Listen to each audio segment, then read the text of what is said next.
EM Weekly starting right now. A recovery doesn't happen after the fire trucks leave and the emergency management folks are gone and the tape, the yellow tape is gone. There's this whole process of recovery that is devastating for most people.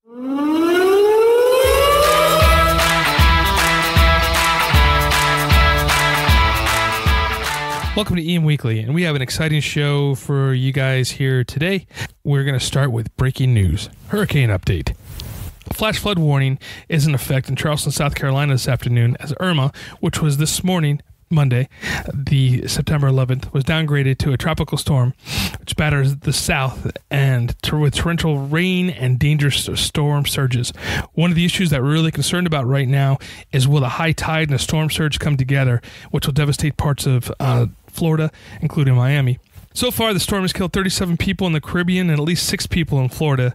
This is what we have reported right now, and it's left nearly 6 million Floridians without any power. As of this afternoon, Irma was about 55 miles east of Tallahassee, Florida, moving in a north-northeast at 17 miles an hour with sustained winds of 60 miles an hour.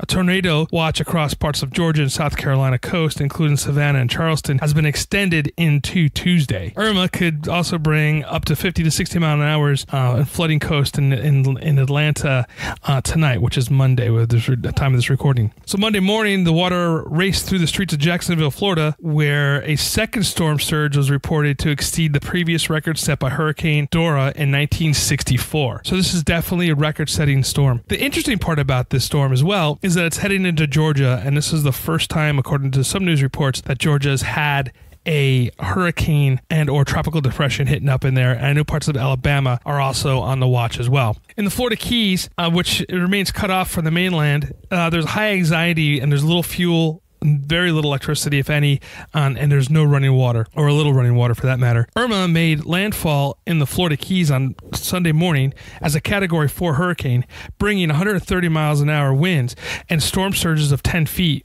which is the first Category 4 landfall in Florida since 2004. The Keys were under mandatory evacuation orders as Irma neared, but not everyone left. According to the Miami Herald, Florida Director of Emergency Management Brian Kuhn estimates there's about 10,000 people remained on the Keys during the storm, adding it's hard to communicate with those that are left there.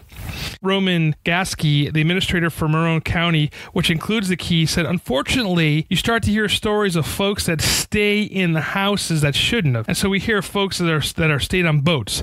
And if you look at the video that's going on, there's boats all over the place. And I don't think that was a really wise decision. So Monroe County officials said in a statement this morning that it is not safe to return to the Keys. Repeat, it's not safe to return to the Keys. So the wind may have stopped blowing, but for the most of the Florida Keys, there's no fuel, electricity, running water, or cell service. So for many people, supplies are running low and anxiety is running high in the official statement from the Monroe County officials. So if you take a look at the video that's out there, you'll see just down trees and power lines and everything. It is very unsafe. So those of you that are responding to this event, please stay safe, guys and gals. Please keep your head on a swivel. Make sure you're not stepping into anything that's going to hurt you. We want you all to come back home to your families and friends at the end of this response. That's it with Miami. Let's go back to Houston a little bit. We have an interview coming up with the Tool Bank, and it's Matt Walenek from the Tool Bank was going to be talking about what they're doing right now in Houston and the greater Texas area that was affected by these storms, and the county that he's specifically working in, and what their plans are as far as responding to Irma if they can.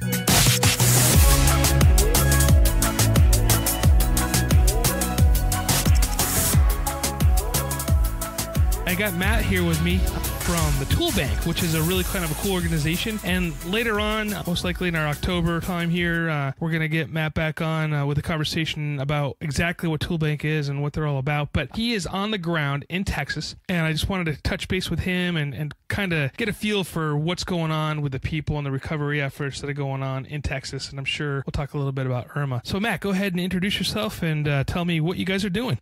Yeah, so I'm Matt Walenek. I'm the Executive Director of Tool Bank Disaster Services. Tool Bank has 9 warehouses across the U.S., one of which happens to be in Houston.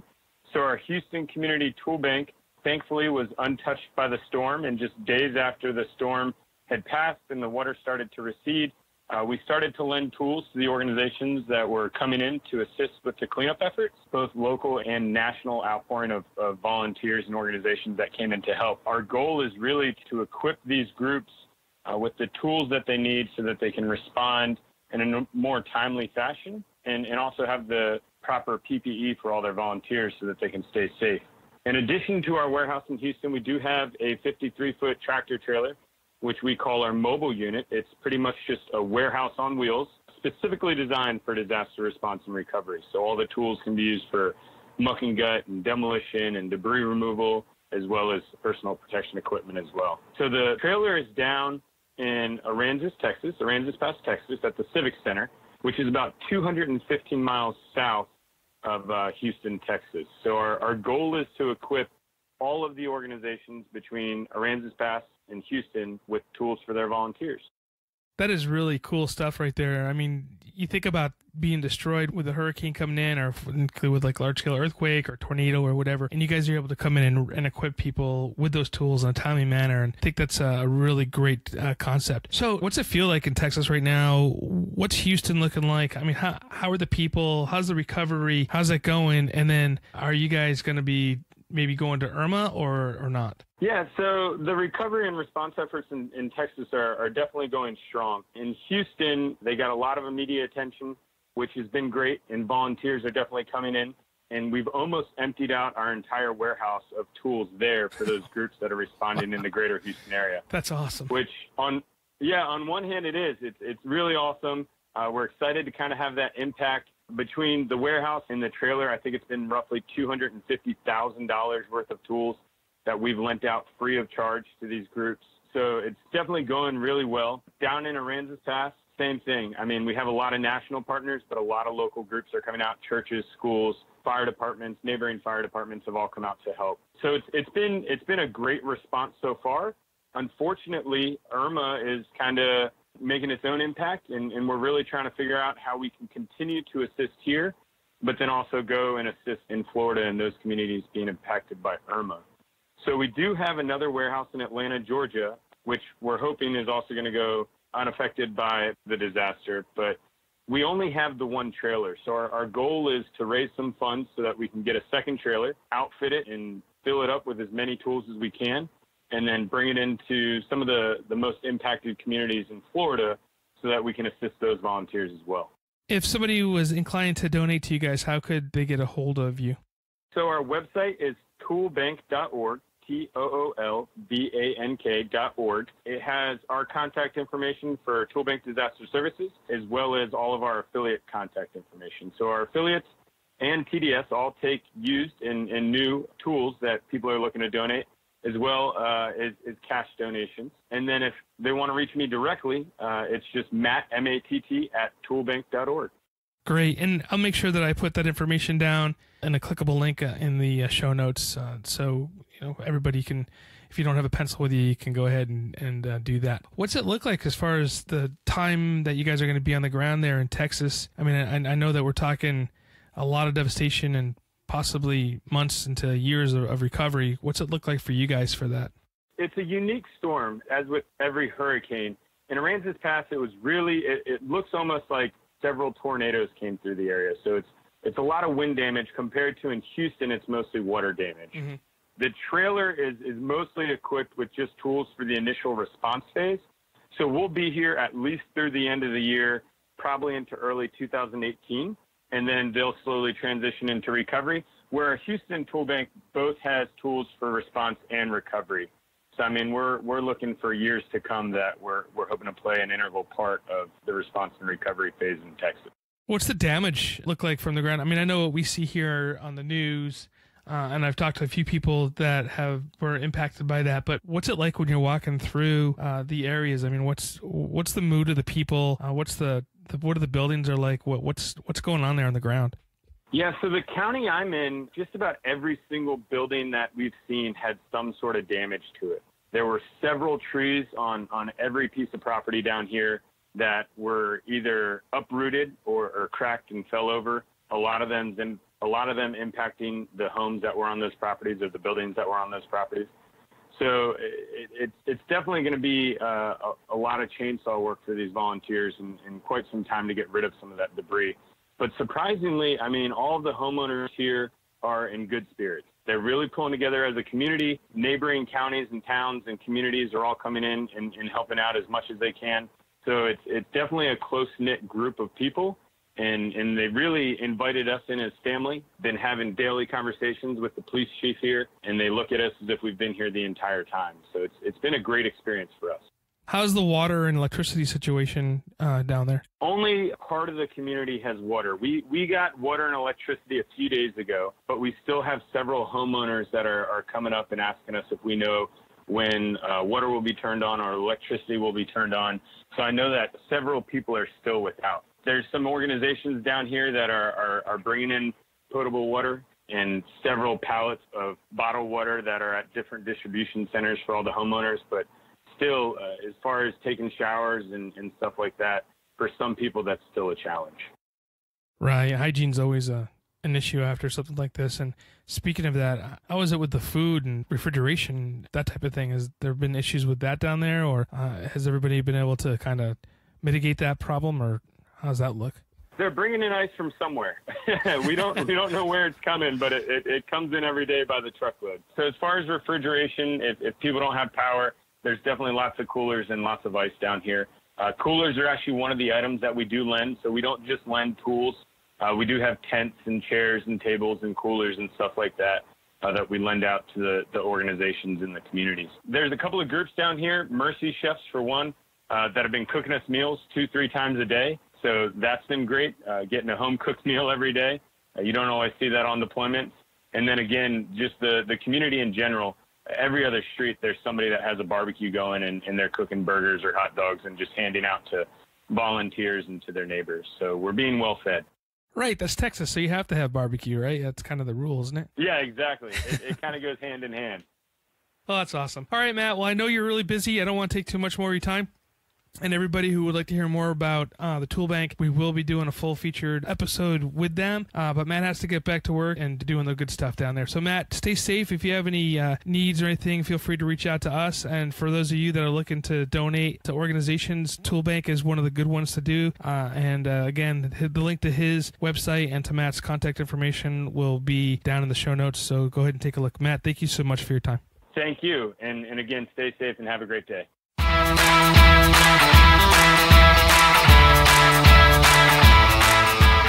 I'm with Vincent Davis. He's an author and a prolific speaker, and was named one of the 3 emergency managers you should follow on LinkedIn by Basecamp Connect. And the book that he authored, and this is what we're going to talk about today, is the Native Family Disaster Preparedness Handbook. And I'm really excited about having Vince on here today with me. It's an honor to have you here, Vince. So, Vince, just real quick, how did you get involved in emergency management and disaster response? And then wrapped it up with, how did you decide to write the book, the Native Family Disaster Preparedness Handbook? The answer to that question and more when we return from our break. Emergencies happen. Whether they're related to medical emergencies, threats of physical violence, weather-related, or other. One of the most difficult things during an emergency is to find help and quickly and efficiently communicate with all parties, regardless of whether you're an administrator, law enforcement, or the end user. With Titan HST, we help to store time by creating high-tech, yet simple-to-use mobile-based applications that connect you with the people who can help you. At Titan HST, we believe in the power of people. 315 and 314, there is at least one person that's been shot. Somebody is still shooting inside. 453, I have a party shot here. I need rescue high. Are you ready for the unthinkable? Call our friends at High Speed TACMed. They provide custom emergency planning and training that saves lives. With years of experience in law enforcement, search and rescue, responding to and managing large-scale incidents, HSTM will evaluate and prepare written plans, training sessions, drills, and debriefs, leaving you with the necessary tools and experience that can save lives. Call HSTM today to discuss your specific needs, and the staff at High Speed TACMed will help ensure that you're ready and are in complete compliance. Call High Speed TACMed today at 805-419-0024.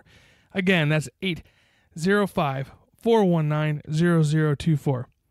The friendly staff at HSTM is standing by. Bringing out bodies now. Get someone to the back as soon as you can. Rescue personnel. I got at least 3 to 7 hits.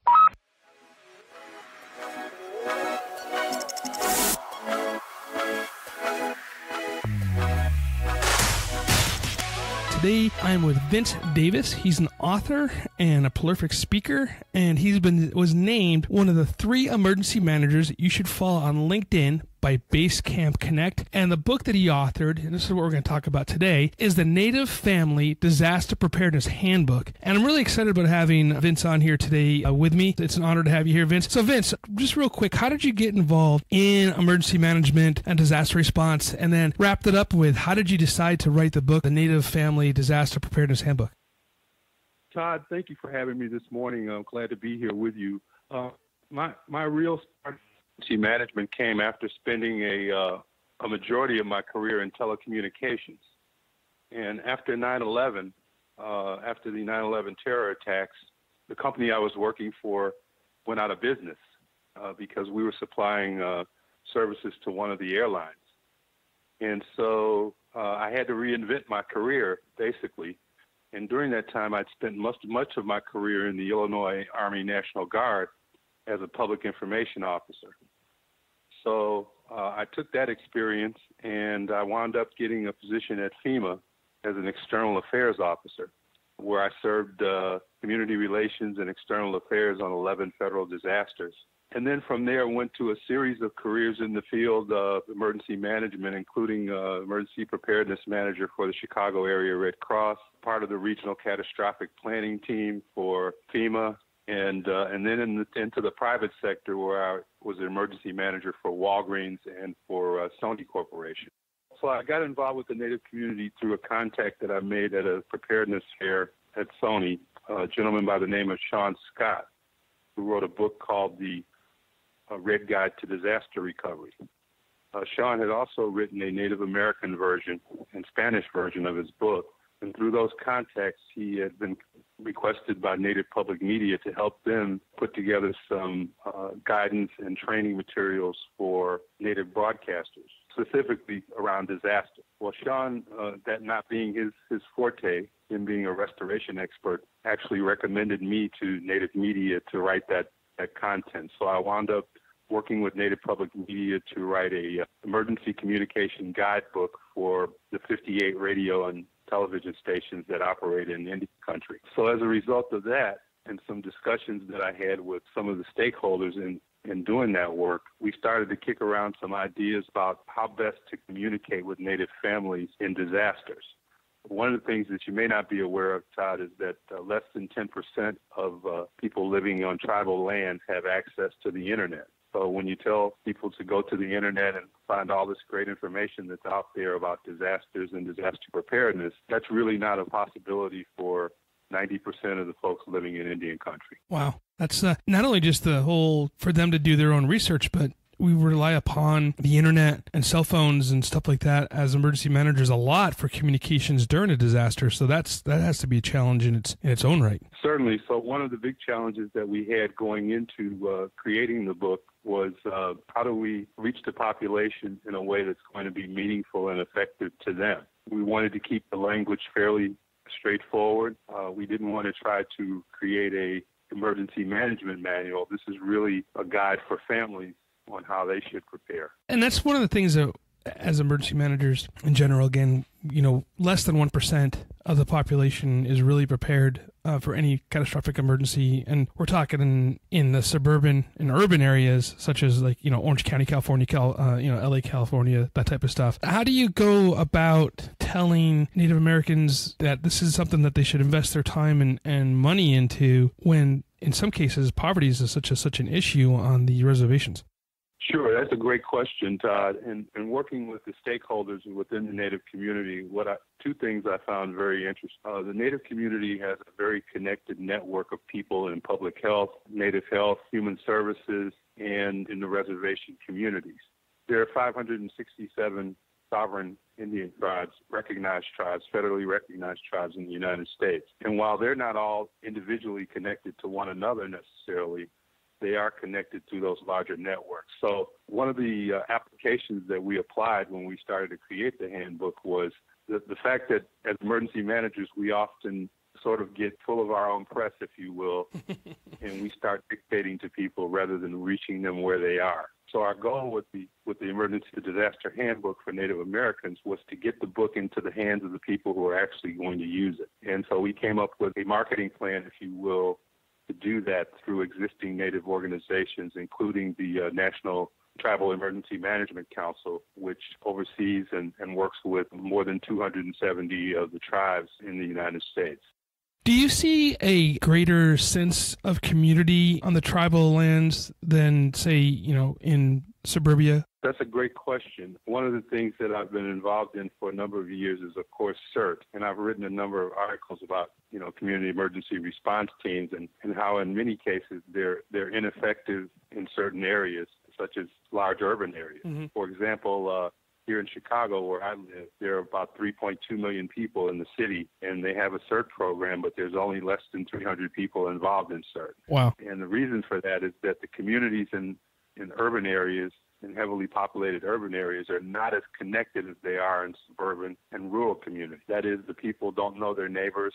They don't really associate with the local fire departments, police departments, public safety people in a way that people do in suburbia. Right. So the same applies to the Native American community. What I found in working with them is that they're very much connected on a tribal level, and it's a matter of tailoring the resources so that they are socially relevant to what their concerns and their needs are. For example, on a reservation, you may have 300 people or 400 people spread out over a very big geographic area, and those folks communicate through things like amateur radio and native public radio. That's how they get their information. So I guess to say that the Native community is unique in those aspects, every community has its own nuances. I'm creating right now with another group of folks that I'm working with a Black family preparedness handbook, very, very similar to the Native book, but very nuanced in the way that African American communities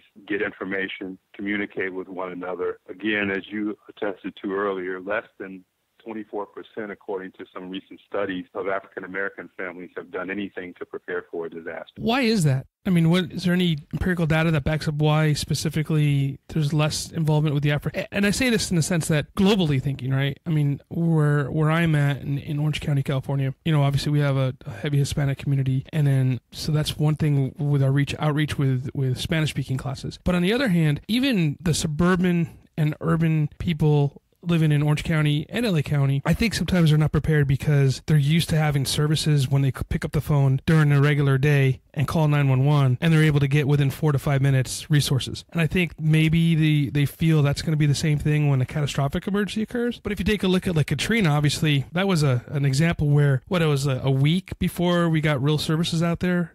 For 14 days, I think, of what it was at the end when we were able to stabilize that. Why do you think that in general, let's talk about the African American community, why are they less apt to be prepared or want to do I wouldn't say less apt to be prepared.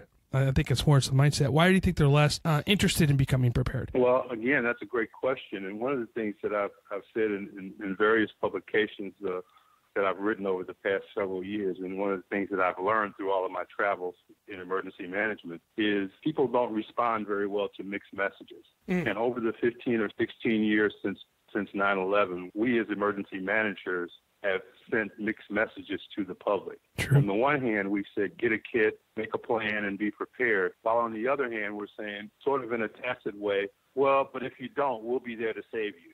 Right. And so I think it's going to take a little bit more of an honest and blunt message from the emergency management community that says to communities, look, during a major disaster, there's only so many of us to go around, and we're focused on the most injured and the most endangered.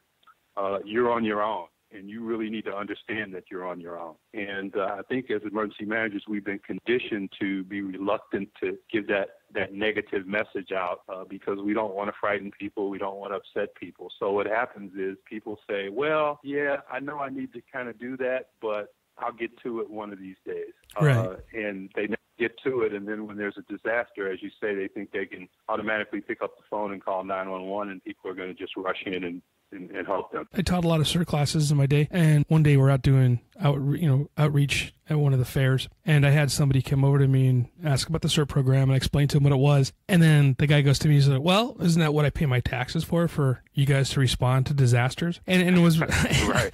I'm like, well, yeah, it's like, we have one police officer basically for every 1,000, people that live in the city, and you have about 2 firefighters for about every 1,000 people that live in a city. That's on the average. I mean, it could be more or less, or depends on where you're at, so yeah, and you don't have the entire police force or fire department on every day, so when the earthquake does occur, and this is what we have in California, or the big tornado comes through, it's going to be a couple of days before you can round everybody up, because they're going to be taking care of their own stuff at home. People just don't, I don't think they either care to know or just don't know, or I don't know how to get over the apathy in general.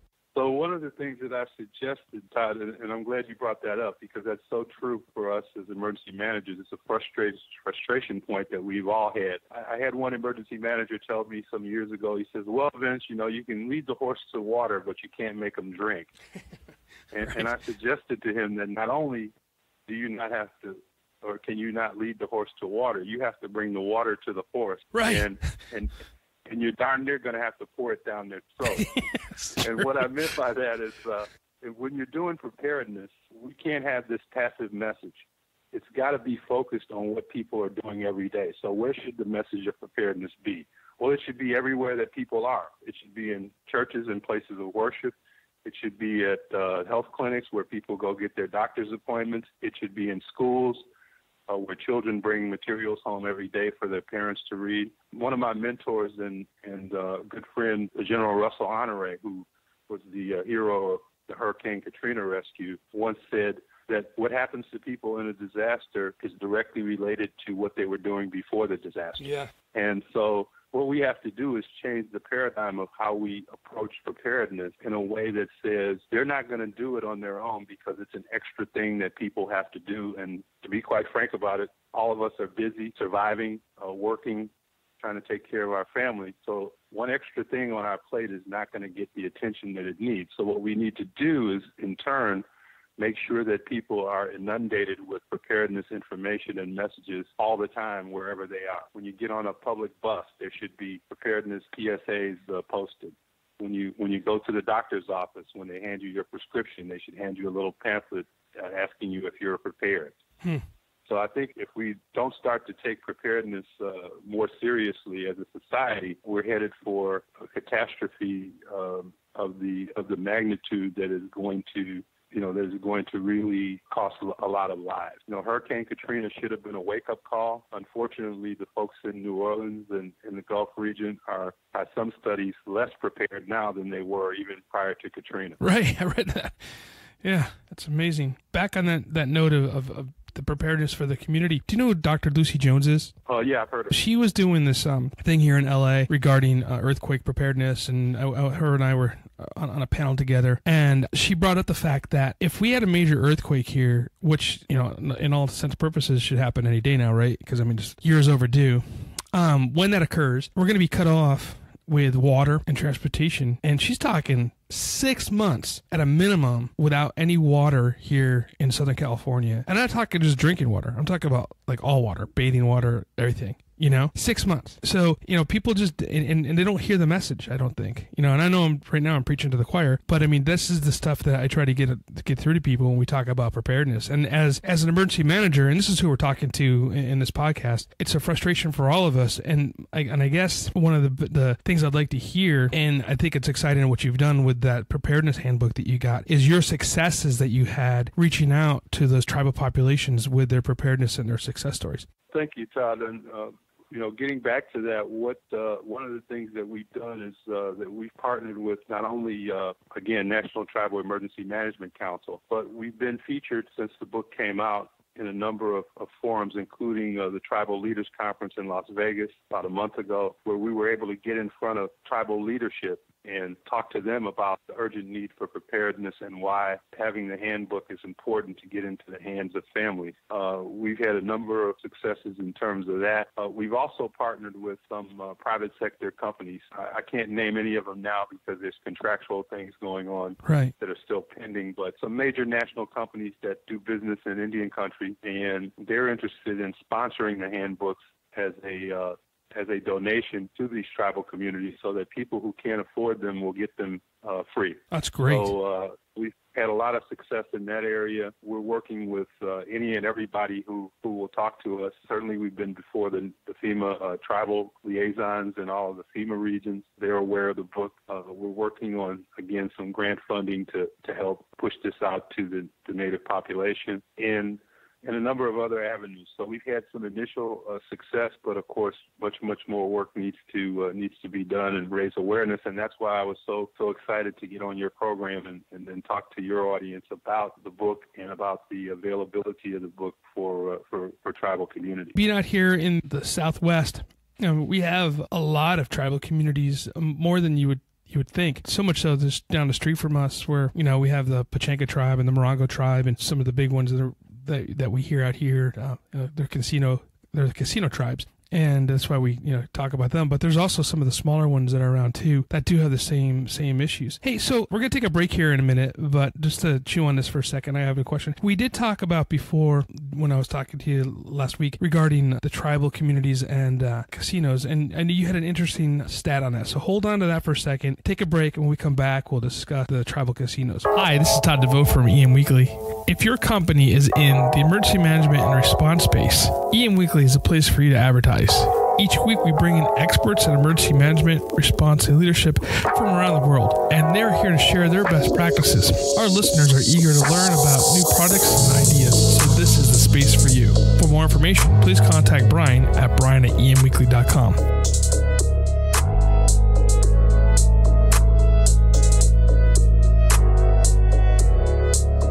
And welcome back from the break, everybody. Thank you so much for listening to our sponsors and those guys right there. They keep us running, keep our lights on, and keep us bringing quality content to you. So if you guys have a chance, click on to them, take a look at them, and make sure that they know that you were sent to them by us. So Vince, before the break, we're talking about the casinos, and everybody always thinks about the Indian casinos and big money and that kind of stuff. But you're telling me before that that's not quite true, right? Oh, absolutely, Todd. One of the things that I've learned in this process, and it's been an eye-opener for me as a person who's not, a tribal member. We all have preconceived notions and misconceptions about everything, because unless we've experienced it or gotten involved with it, we really don't know how things work. We just perceive what we think we see. So one of the things that I've learned through this process was some major myths about the Native community that are simply not true. One is that all of the tribes have casinos, and they're all very rich, and they're riding around in Rolls Royces. And the fact of the matter is that there are some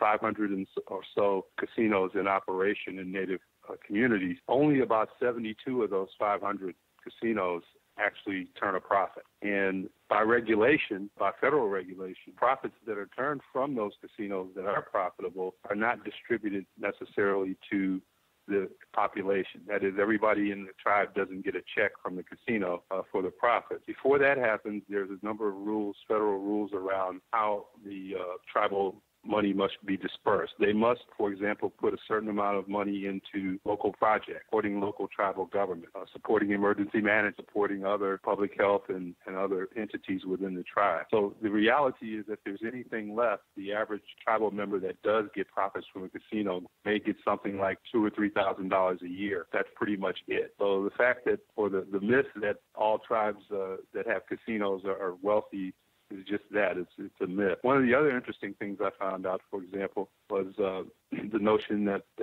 Native families receive free education, college education. Simply not true. They have to apply for scholarships just like every other college student, and they have to qualify. And also, if they're applying for a Native scholarship, they have to actually go through a really rigorous process of proving their Native lineage before they're eligible for scholarship. So I can't just walk in and say, I'm a Native. I've got Native blood because my great-grandmother was Native American, and therefore I'm entitled to, apply for for these funds. So there's a lot of things out there that I've learned over the process of writing this book that have really given me a whole different perspective of the Native community as a whole. But one of the most important things I found out, Todd, is that the Native population has had a history, of course, throughout this country of a lot of things that have happened to them as a community. But they are committed to survival, and they're committed to one another in a way that really the rest of the American population could learn from. They know that they are vulnerable if there's a natural disaster or a human-caused disaster like the Dakota pipeline situation. And so the fabric of their culture says that they must protect the land because the land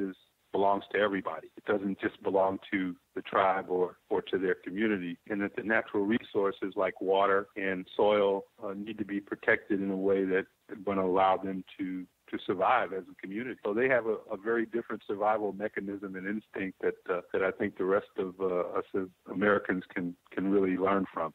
Yeah, I agree with you there. I know that that whole Standing Rock thing was a pretty amazing to see all those tribes come together, and I know that they don't all necessarily like each other, but they did stand together for that particular cause. Well, and if you take conversely things like the Flint, Michigan water crisis, there was definitely a major issue and still an ongoing issue there. But conversely, you don't see any major groundswelling of involvement or engagement by communities to say, hey, why did this happen? And we got to make sure this doesn't happen again. That's not true. We get so busy in our own lives that sometimes we see something like Flint, Michigan, for instance, and we're over here on the West Coast, or if you're over in like Massachusetts or whatever. And it's almost like one of those things like, well, that sucks that's happening to them, but if it doesn't affect me, whatever. And that seems to be the attitude that a lot of Americans have. It's kind of sad that we don't come together as a community more often to ask those questions and try to resolve some of those issues, specifically with, drinking water, and is one of the big things for me being on the West Coast, being in California specifically. Water is actually one of those issues that is always on the front of my mind, whether we're going to the drought or whether, like I said, with the big earthquake, the pipelines being broken, or those issues that are happening. And that's one of my, we could talk forever for water, but that's not what we're here to talk about today. But yeah, no, you're right. We don't band together on some issues like that. Well, and certainly my time in San Diego, living in San Diego with Sony, brought that to my attention in a way that most Americans have no idea about what a real water crisis is. So that was a great learning experience for me, living out there and understanding the issues around water and water conservation. There's a town, I forget the name of it, and I'm sorry about that, but it's in Central California that actually ran out of water, and they were only drinking through deliveries and bottled water. That's the way they got their water. But again, it's a whole it's a whole other issue. Is there an issue specifically with people preparing that are in poverty? Well, a great question. In 2012, I wrote my first book. It was called Lost and Turned Out, a guide to preparing underserved community. And in that book, I related one of my first experiences, Todd, on my very first disaster as a FEMA worker in Scioto County, Ohio, which is in the far southern corner of Ohio next to the West Virginia border. Okay. Very, very, very poor population there. Most of the people in that area living below poverty. Very semi-rural community. But one of the experiences that profoundly influenced me to do this work that I'm doing in underserved communities was the fact that although the emergency manager down there, by the way, called their area Little Appalachia because the poverty that was there. One of the things that I learned is that disaster preparedness is not about having a disaster kit or having the funds to go out and buy supplies to stockpile in your garage or in your home. Most people, when they think about disaster preparedness, think that it's something they have to buy. And really, what we need to change is the mindset that says disaster preparedness is a thought process or a way of thinking. It's not a thing. The message from DHS from day one has been get a kit and make a plan and be prepared. And people have largely ignored that, whether they be in urban, suburban, rural communities, whether they be upper class, middle class, or what have you. The general public is not resonating with that. So it goes back to this, to answer your question. What I learned in Scioto County was that the people there were socially connected enough to do what they had to do to survive. For example, the disaster was an ice storm, and most of the power lines had been snapped because of the ice. And so they knew that they were going to be without power for a number of, not days, but weeks, because that was pretty routine in that area. So one of the fascinating things that they did was the community members banded together, and they had already, in anticipation of the ice storms, which happened about the same time every year, gathered a bunch of dry ice so that they could distribute it out to their neighbors to put into their refrigerators to keep their food from spoiling. Because once that food spoils, you're done. You don't have money to go out and buy food. You have to wait for FEMA or the state to come in and rescue you. But in the meantime, you have children there that still have to eat. Right. And so some of the things that they did that they were able to do themselves really resonated with me as the true essence of preparedness. Preparedness is not a thing, and I think we have to get away from that whole idea that the commodity of having a disaster kit is going to save you. You can say that to the people whose houses were floating down the street in New Orleans. You know, where was that disaster kit when you needed it? Right. I think the preparedness message has to be making sure that people understand the risks where they live. For example, here in Chicago right now, we've got flooding going on the Des Plaines River and the Fox River, and people are sandbagging and they're doing all these things. But the vast majority of these people know that this is going to happen every year, and they still aren't prepared. So, you know, the preparedness message in what I wrote in Lost and Turned Out has to shift from this idea that somehow if you have two granola bars and a flashlight packed away, that you're prepared. Right. Preparedness is a mind state, and it's something you should be living, not doing. If you have to get prepared, that means you got a problem. You should be basically living prepared. As emergency managers, preparedness is one of the aspects that we do, and I know that everybody's underfunded and overworked and understaffed. And I really truly believe that preparedness, that message is one of our key principles as emergency managers that we need to be always talking about. Almost like, I hate to say it, but almost like those people that are, they used to be smokers and then they quit smoking and then they go around telling everybody how they have to quit smoking. I think that we have to be that, right. We have to be that way with preparedness, you know, and how do we craft that message so that we're not off-putting, that we're not becoming white noise in the background, and that people take us seriously? Great question, Todd. And I think there's 4 things that really need to happen in that regard as to why everybody's not prepared. Like you say, whether it's underserved community or an affluent community, it doesn't matter. One is we have to understand that people are apathetic because they don't understand the disaster risks. That is, they don't really focus in on the fact that in Chicago, you're subject to be hit by a tornado, even in an heavily populated urban area. So we have to continually remind people about the risks where they live. Secondly, there's a lack of knowledge and understanding about the disaster process.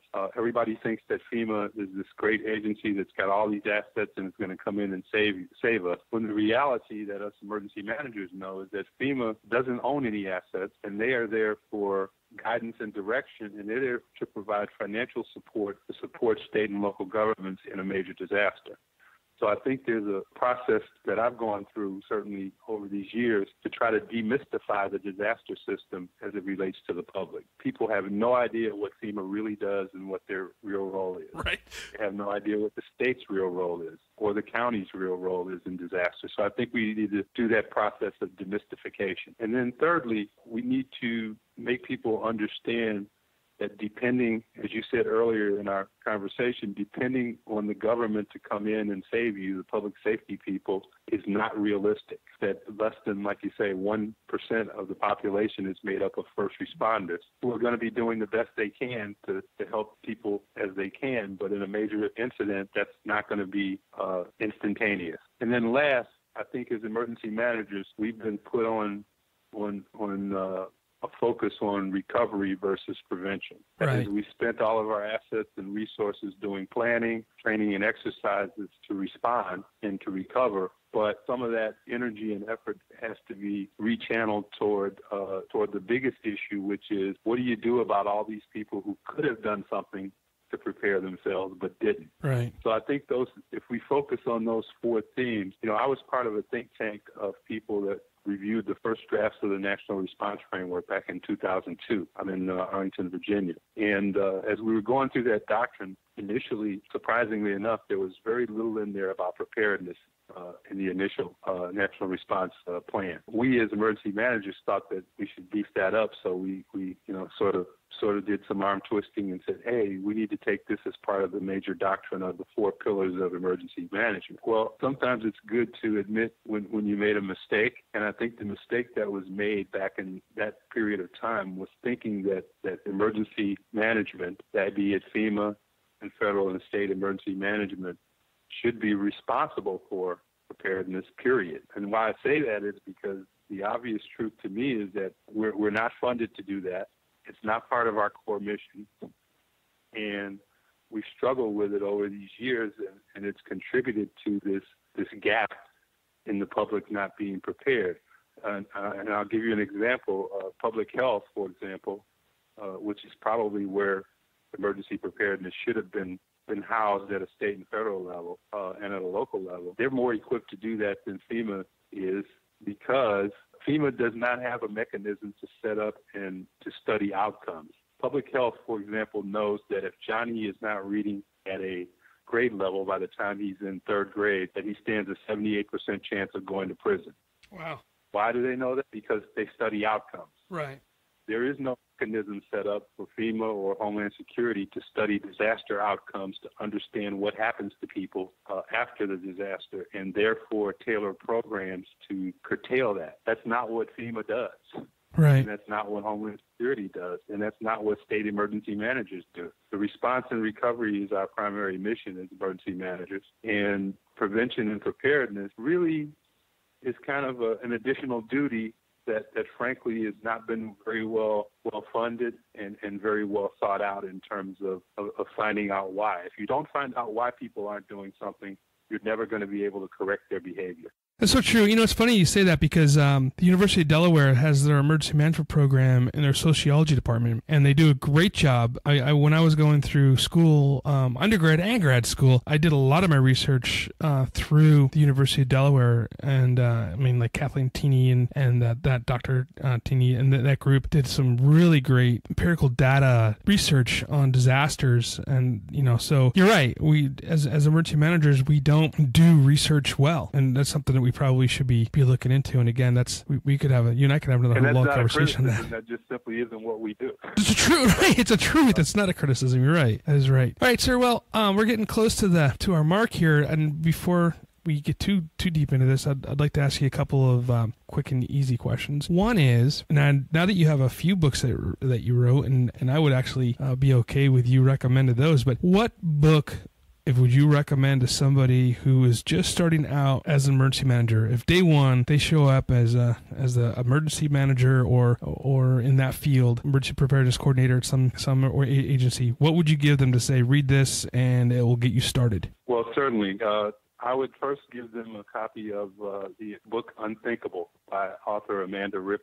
She was a Time magazine reporter who did a several-year study of the survivors of the 9/11 attack, and she found out and chronicled in her book some very, very important information about the psychology of survival and disaster. One of her major conclusions, for example, was that people who had been through some kind of drill or training in their workplace at the towers were the most likely to survive, because they were able to get from the first stage of any disaster, which is what I call the oh shucks stage. That is, I don't believe this is happening, I don't believe it's happening now, and I don't believe it's happening to me. Right. And the people who get from that stage to stage 2, which is I have to act in order to survive, are most likely to get there quicker if they've had some kind of drill or training. There was a gentleman in one of the companies in the towers named Rick Riscola, who was always bugging the heck out of all of his fellow office workers about doing these evacuation drills. But 95% of their employees survived the 9/11 attacks because they acted quickly to get out of the building before things got out of hand. So Amanda Ripley, I would recommend The Unthinkable as a book that that anybody should read. There's another gentleman by the name of, I believe his name is Cohen, Cohen, but the book is called In the Wake of Disaster, and it talks about the faith community and the role of the faith community in disaster. I would certainly recommend that. I would also recommend my book, Lost and Turned Out, A Guide to Preparing Underserved Communities, because I think it gives a little bit different perspective on, again, the historical unpreparedness and the idea that the folks who are most vulnerable, which is people with disabilities, elderly, people below poverty, people without their own personal transportation. Those are the folks who are going to most likely suffer and die in many cases because they're not prepared. So if we can focus some of our efforts as emergency managers on preparing and informing those populations, we can save ourselves some grief on the other end, if you will, where we have a situation like New Orleans. So those are a couple of the books that I would suggest that are out there. The other one that I think everybody should have, every person who owns a home or even lives in an apartment, is The Red Guide to Disaster Recovery by Sean Scott, because it not only tells individuals and homeowners what they need to look out for in the recovery process, but it helps people prepare for recovery. Recovery doesn't happen after the fire trucks leave, right, and the emergency management folks are gone, and the tape, the yellow tape is gone. There's this whole process of recovery that is devastating for most people. Right. And Sean Scott does a great job of characterizing those things that people need to look out for, but also informing emergency managers of some of the things that are obstacles to recovery and some solutions for preparing for recovery. Yeah, that's actually a really good one. I mean, most people don't even understand the recovery process, and that it's not necessarily that the federal government's going to come and write a check to you. And it's a whole nother ball of wax. All right. So next question: how do we get a hold of you if anybody here wants to buy your books or email you or get in touch with your consulting company? Sure. So if you would like to get a hold of me, there's a couple of ways. My company is Preparedness Matters Disaster Consulting. You can reach that on the web at www.preparednessmatters.net. That's my website, and there's a plethora of information on there about programs, about training. I do workshops. I do community organizational things all over the country. So lots of information on there about how you can engage me to do, work with you and your community to help you further your preparedness goals. The other website is the Native Family Disaster Handbook website, and that website is www.thenativeFamilyDisasterHandbook.com. thenativeFamilyDisasterHandbook.com. There you can purchase the book. You can find out more information about the Handbook project. You can become a sponsor. So there's lots of information on there about how you can support Native communities in disasters. And then last but not least, my email is vincent.b.davis@outlook.com. And my phone number, if you want to call me directly, is area code 760-916-4328. Well, great. And for everybody who wasn't able to write this down, if you come back and take a look at the show notes, that information will definitely be in there as well. So, Vince, thank you so much for being here today, and this was a great talk. I'd love to have you back on sometime. Well, I'd love to be back on, Todd, and thank you very much for having me, and thank you for all the great work that you're doing in EM Weekly, and like I said, honored and privileged to be a part of it.